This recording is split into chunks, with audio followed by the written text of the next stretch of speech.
Welcome to Generation Digital Workforce, the podcast that's here to explore the role of robotic process automation and other digital technologies. Whether you're just getting started or you're looking for advanced strategies and tactics, if you're curious about where human and digital workers are coming together to transform the future of work, then this podcast is for you. All right, let's get into the show. Hello, listeners, and welcome to this week's Generation Digital Workforce. This is Zena coming at you from Austin. Today, I have with me Abha from Schneider Digital. How are you doing this day, Abha? I'm doing very good, Zena. How about you? I am doing well myself. Tell our listeners, Abha, a little about yourself, where you're from, and what you do, and how you became part of this crazy Generation Digital Workforce. Sure. So I originally come from India, been in US for 20 years. So this is my home, Greater Boston area. I've been in the tech sector for last 21 years, a long time. And I think just interest in solving complex problems really brought me into the tech world. And I started my journey from the world of architecture. I have been the Chief Technology Officer for various parts of my career. And right now I'm at Schneider Electric, driving digital transformation and heading digital products, one of them being around intelligent automation. So I think this is an exciting part of the industrial revolution where especially the industrial sector is coming close to the tech sector. And I think it's a great pivoting moment when many of us are part of this journey, making the success stories. Yeah, it's a fun generation to be a part of. I'm interested. I love when individuals have titles like Chief Technology Officer, Chief Digital Officer. Digital is an interesting word. What does being digital mean for Schneider Electric? Sure.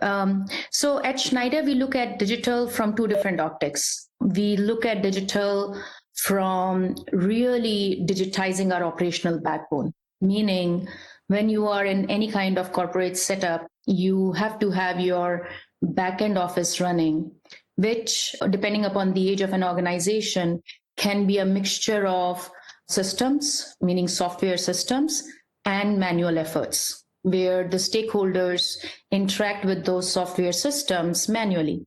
And hence, when interfunction, interdepartment, intergroup work has to take place, that mix of manual and system interaction is now getting complex. You know, the system and general stakeholders have very low patience towards latency in terms of time lost in that manual and software interaction.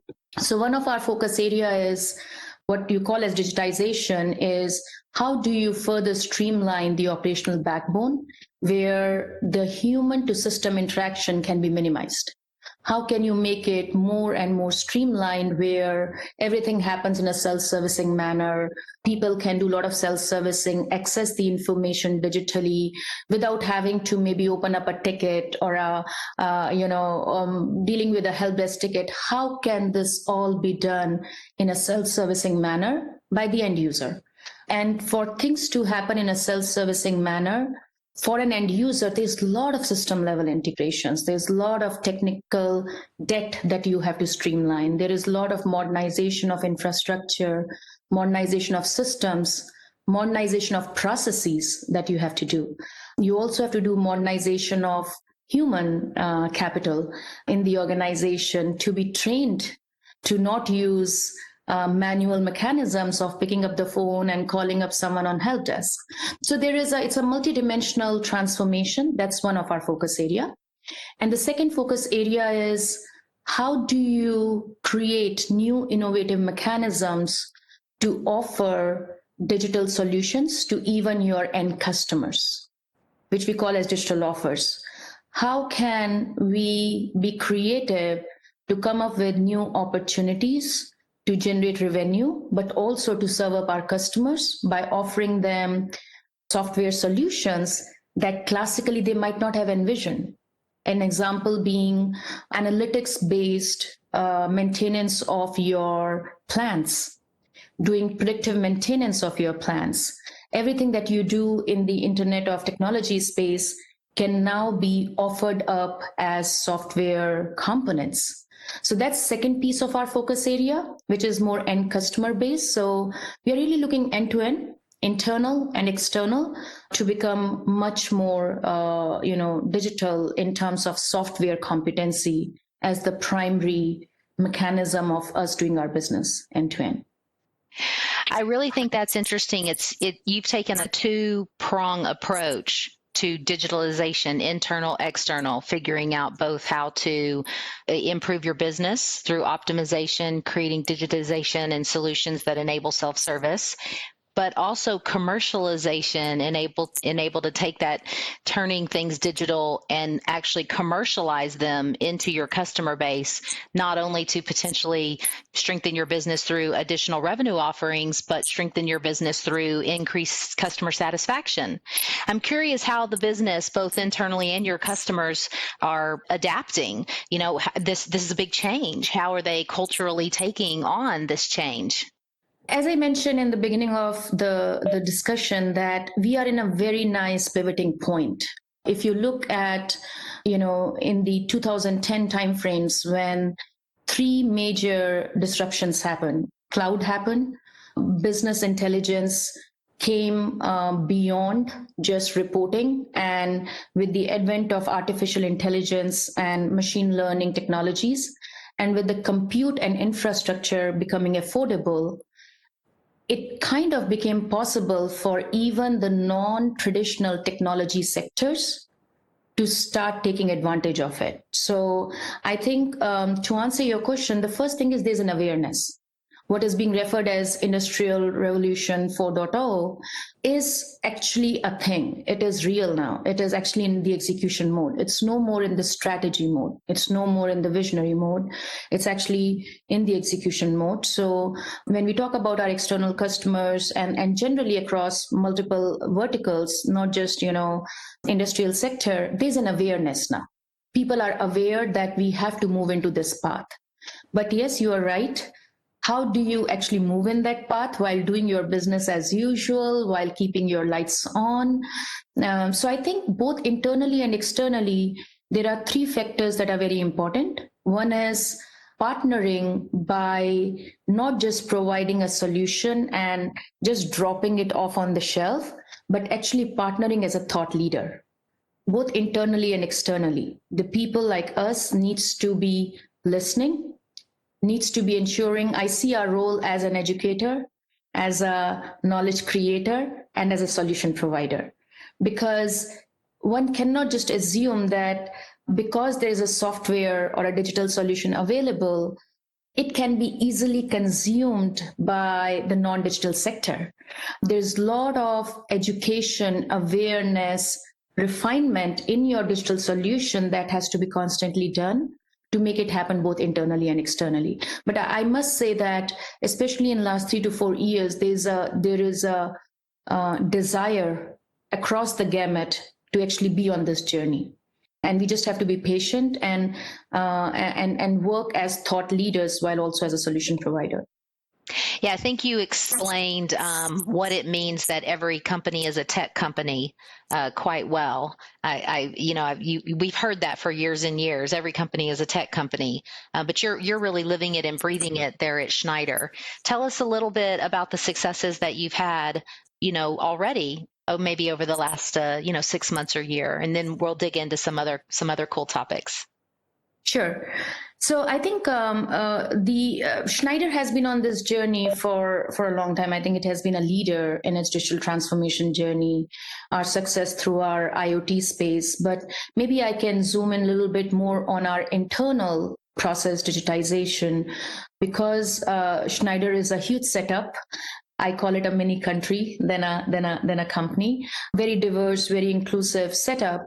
And in there, when you go through these transformation, some of the things that I would like to highlight, especially is the journey on intelligent automation, right?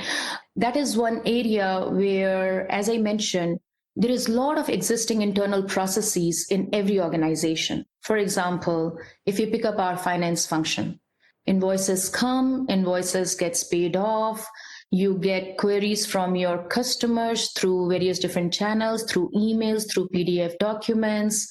Imagine doing it at the scale of Schneider and then ensuring that all that data gets reconciled across different geographies while keeping in account the disparity and the diversity of even the processes across geographies, because not everything is homogeneous. What happens in US doesn't happen exactly the same way maybe in APAC or in EMEA.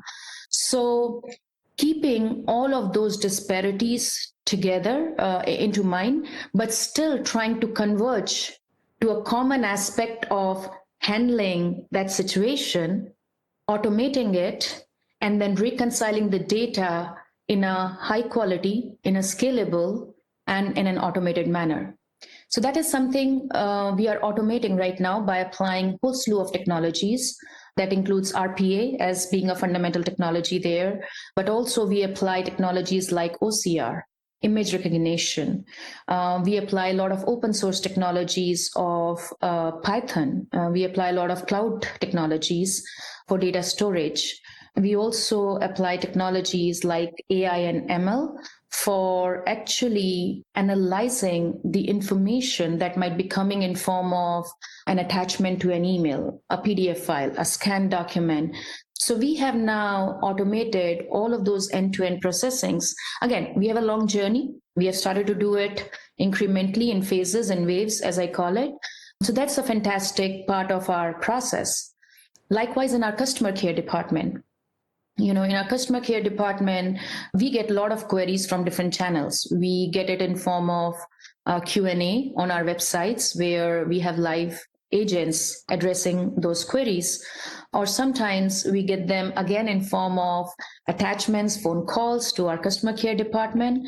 So we are trying to automate those pieces through digital assistants, like, chatbots that can actually be your digital assistant onto a website and really scale very well. 24/7 servicing, round the clock servicing, high accuracy of information. And we are not just providing answers based on, a limited set of knowledge base. We can do real-time crawling of the information and actually aggregation of that information from various different enterprise sources that exist. So just the amount of automation that you can do and provide high level of satisfaction to your customers are other scenarios. So there are a lot of such scenarios where we are making progress, but I do agree, and I always tell that it's a journey. There is no simple start and stop, and the world is changing so fast that we have to assume that we are on a constant journey here. Definitely. And what it looks like today is likely not what it will look like 48 months from now. So in getting all this going at Schneider, what have you found to be the best structure for you so far? We on this program, I talked to a lot of individuals who believe in creating centers of excellence. Others believe in federated models that might look a little different, and all different flavors of what that organizational structure, how it can come together. What have you found to be successful for yourself at Schneider? Sure. Not just at Schneider, in my 20 years of career, there will always be a swing between central, decentral, hybrid. You swing. To your point, change is constant. Sometimes you centralize for speed, for a change to happen, while still realizing that eventually you have to decentralize it. So the reason of centralizations might be different depending upon the situation in an organization. For us, we are in a hybrid model. The idea here is that you play on the strengths of the subject matter experts. Because if I take an example of, process and task automation, when you are doing those automation, the information about a task, a day in the life of a customer care agent, the day in the life of a financial analyst, they are the best subject matter experts. Howsoever we might overlay with a business analyst or a process engineer, you can't capture the gamut for a company the size of Schneider, right? So our model is very hybrid, that we want the things to happen where the subject matter expertise belongs. So as it comes down to process analysis, process discovery, it's a very decentral approach. What we enable from the central structure is identification of the right process discovery tools. How can the process discovery tools augment capturing of process information beyond what can be retained in the human brain? So I think that's what we do. Again, it's a hybrid approach. We work as a team with our process owners, with our functional experts. And after identifying those processes, when we are ready to engineer and actually do the automation by applying RPA, Python scripting, SageMaker, OCR, ICR, along with continuous integration, continuous deployment, engineering technologies in the world of DevOps, then we fall back on software engineering group, software development group. So our model is very hybrid because it's a life cycle. The process automation is a life cycle where at least our model is play on the strengths, leverage the strengths while working with each other in a very continuous team manner. We have changed our operating model. We constantly work with our functional leaders to enable in their journey of automation. We don't just do it as a project that, you tell us we will do it, but we want to be in their life. We want to be silently, we want to be in their life, right? Without disturbing them, and look at their day in the life while we do our day in the life, which is to provide the best digital solution, an exhaustive, scalable, resilient software solution. So that's our operating model most of the time. And how do you see the business taking on that subject matter expertise role? Are they really, leaning into it and bringing more opportunities your way? And if that's happening, when did you see a shift from, no, to, I want more of that? It comes from two different dimensions. One, your perseverance and persistence, and the ability to not just tell, but listen. Because when you are you need to get that faith. You need to get that trust from your business partners, because they also have creating process automation is not their actual job. Their actual job is a financial analyst. Their actual job is a customer care agent. They are dealing with the problem. So as much as for me and my team, providing software solution is our actual job, the stakeholders whom we are working with, it's not their core job. So for us, we have to be very patient. We have to be perseverant, and we need to work with them to actually start gaining their faith that, yes, we are not just trying to push what we believe in, but we are trying to listen to what they are actually struggling with, and then bring in our subject matter expertise. So it's a lot of effort. It is effort. It is slow, and you really have to have a very strong vision, but also a lean vision, right? Because at the end of it, you have to be financially viable as a group. You cannot just keep on creating a big team first with complete expertise of a data scientist and a data engineer and a software engineer. You have to do it incrementally while delivering value constantly in an agile manner, gaining the faith of your stakeholders for them to lean in. So we did the same thing, and many times in my head, when you think that your stakeholders are not listening to you, it's not by design. What I have learned in my experiences, sometimes our language might be different, not in terms of we might all be talking English, but the meaning of the words might be very different. I have experienced it firsthand. And hence I keep on saying, you can't just give up. You have to understand what is not working here, right? And if you are in the business of solution providing, it doesn't matter whether you are creating internal software solution or external, you have a stakeholder whose problem you are solving. There is a confusion I have seen in the world when someone thinks a software product is only when you are commercially selling it. But the commercial aspect of a software product, in my head, is driven by the stakeholder satisfaction. Because if you have a user, whether it's an end user in a customer base or an end user in your internal stakeholder base, doesn't matter, at least in my optics, when I'm creating a software solution. To me, you're solving problem of an end user, a user persona, and you just have to understand their day in the life. Absolutely. So how do you balance the equation in deciding what to do next? Do you look at the value it delivers in dollars and cents, or the qualitative value that it could deliver by increasing quality of life or improving your employee net promoter score, or potentially your customer level of satisfaction? How do you determine this is what the pipeline's going to look like in our roadmap, and why it looks like that? I think that's an excellent question, because sometimes when you are on the internal process, digital transformation journey, we sometimes do not look at the ROI aspect of your doings. And the ROI typically is not just from the commercial angle. When you are a cost center, you also have to have an assessment about your, are you on the right path? Are you on the right track? So we do it from the perspective of all of my team and our products. We are very focused on, first of all, defining what do we do and why do we do it before we jump onto how will we do it. One of the biggest thing that we work with our stakeholders is, you are asking us to do it, but what do you think is the benefit? And when we talk to them, we define some common KPIs that we work with them. So I'll give you an example. And some of my products are where you can have very quantitative KPIs, and some of them are where you will have to have qualitative KPIs, but then you translate those qualitative KPIs also into some kind of a financial viability.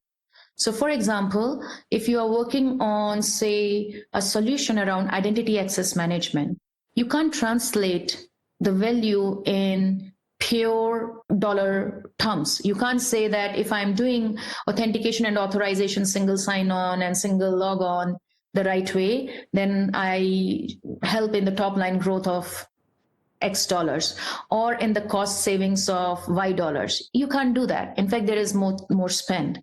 But then we look at security as a big brand issue, as a big theft issue, as a big disruption to business continuity. What if you have a, denial of service attack or DDoS attack or any kind of vulnerability? Suddenly, you are being held in a hostage situation. So we look at all those qualitative aspects and translate that into a KPI. And sometimes we have a very clear quantitative aspect. Again, going back to the world of automation, is this automation going to help you in headcount reduction? Is it going to help you in headcount avoidance? Is it going to help you scale this process to multiple countries without additional investment in servers, additional investment in heads? Will it help you in improving your quality of service, meaning your financial reconciliations are now much more accurate? The accuracy level is 90%. So for all of our solutions, we first define those KPIs, and then every quarter we follow scaled agile methodologies. So every quarter when we do our program increments, we look at the current quarter. Did we actually achieve, working with our business, on what we forecasted? And then we prioritized our next quarter roadmap based on these kind of projected efficiency gains. So that's how we curate, working with our stakeholders, the roadmap. And that's how we even work with them to prioritize the roadmap themselves for us. And we enable them even with that tooling in a way. So Abha, where does your team sit in the business? Where does the digital products team sit? Again, I'll say Schneider is a complex organization, but we roll up to our chief digital officer organization. So there is a chief, CDO organization within Schneider, which is a transversal organization serving up our business units and regions and our countries. So we are a transversal organization. That's where we are housed. Okay. And if I may ask, when did Schneider create that digital organization within the business? It's been now 3 years. We started on our journey almost 3 years ago. Very successful journey. As I said, it is even before my time. I started at Schneider. The journey has been fantastic. A lot of successes and a lot of ongoing successes that we see on a quarterly, yearly basis. So I'm excited to be part of that journey myself, learning in that journey. But I think Schneider is very forward-looking in these aspects, and this journey started 3 years ago. I think very forward looking. I really think that, I don't know, maybe it was 2015. I was working in the insurance industry and, I kept hearing insurtech, right? All insurance companies are going to be tech companies. And I have always worked in software. So it was like, what does that really mean? But I think your explanation of how Schneider's embraced digital, bringing a digital officer, transformative organization in to really be cross-functional and embracing it the way that you have is exactly what that means, right? That you're a tech energy company. An intertech. Yeah.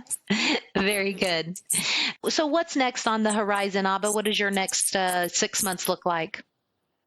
So we are in the middle of our next year planning. Pandemic has taught all of us so much. So, but I think 6 to 7 months into pandemic, we all are much more resilient, and we are looking for. Can't share much, but we are in our roadmap planning processes, our 2021 planning. We will continue our journey on this digital transformation, with our automation journey, intelligent automation journey, our journey towards being very, very secure organization, operational backbone further being strengthened with a lot of digitization, and continuing on the journey of our digital offers. Great. Well, I can't wait to see what you do in 2021. I will be following closely, and I'd love to have you back on the program, maybe in the March, April timeframe. We'll catch up with you. Sounds good?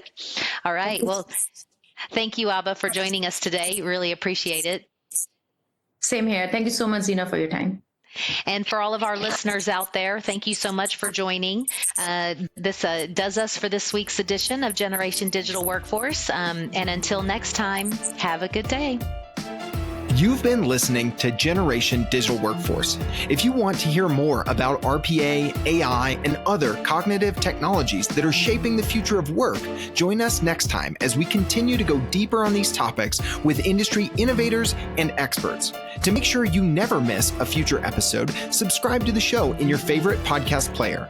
And if you've liked what you heard today, please leave us a review. It's one of the best ways to help more people find valuable content. For show notes and more info, visit us at blueprism.com/podcast. Thank you so much for listening. Until next time.